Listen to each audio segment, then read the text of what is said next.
Op het veld gaat hij als een speer. Filip Djuricic. Maar op het ijs? Het gaat de ien wat makkelijker als door.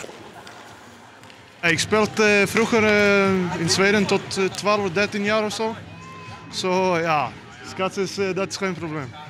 Af en toe heb je een keer een teamuitje en dat is niet zo heel vaak. Maar het is ook een beetje voor de teamspirit en een keer wat leuks doen met elkaar. Dus dat is het doel. Sowieso als je iets leuks doet met een team, dat je elkaar op een andere manier iets leert kennen. En, dus dat is altijd goed. Kan een team dit goed gebruiken, zoiets?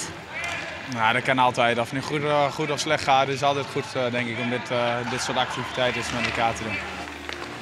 Marco van Basten had de ijzers onder boen. Ik moet je zeggen dat ik me wat veiliger voel op het gras hoor, maar dit is wel leuk. Is het niet riskant? Worden hier misschien iets blessures opgelopen? Ja, die kans zit erin. Aan de andere kant, ook daar wordt weer zeg maar, verstand verwacht. Dat je op een goede manier ermee omgaat. En wat dat betreft is denk ik angst is, niet goed. Dit kan ook weer interessant, leuk zijn. Je kan er ook wat van leren. Ik heb er zelf vroeger ook wat van geleerd.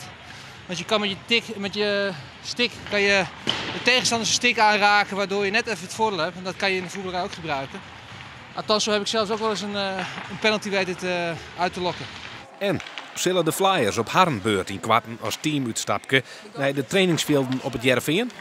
I'm not 100% sure about that yet right now. We're coming into our playoffs. So we have 2 regular season games left and then our playoffs are coming up. So it's very important for us. We don't want to be maybe with injuries or something, but I'm sure it's going to happen sooner or later.